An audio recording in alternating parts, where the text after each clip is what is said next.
Io non sono stanca, io sono arrabbiata ad arrivare dopo un anno ancora senza avere una definitiva presa di posizione da parte dei nostri alleati di governo.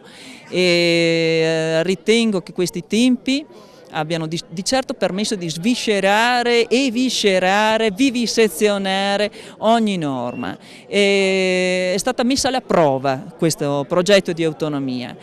Se ne è purtroppo discusso più fuori delle aule che all'interno delle aule, perché sentire soltanto i commenti a livello giornalistico di qualcuno che va a fare convegni al fine di raccogliere magari dei vaghi consensi, magari alimentando l'odio fra nord e sud, che è un'operazione da irresponsabili.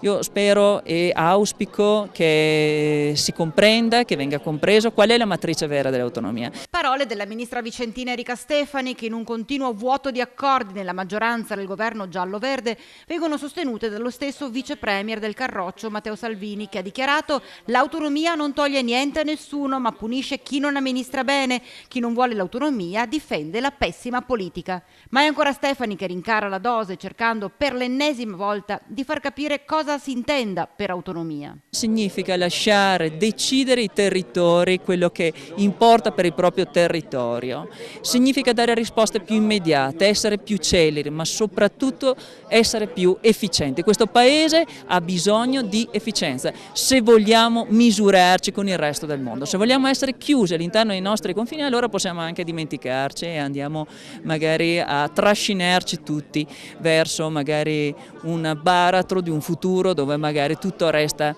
indistinto. Il governatore del Veneto Luca Zaia dal canto suo ricorda quei 652 giorni trascorsi dal referendum del 22 ottobre 2017, quando il 98% dei veneti disse sì all'autonomia, una partita che ormai si sta giocando extra time. Io penso che il governo abbia tutti gli strumenti per chiudere la partita della proposta del contratto, quindi dell'intesa da sottoporsi. Dico che ormai siamo in tempi supplementari, il governo ha avuto tutto il tempo possibile e immaginabile, è fondamentale che ci dicano qual è la loro idea di autonomia e magari poi la sovrapponiamo alla nostra e capiremo se funziona oppure no.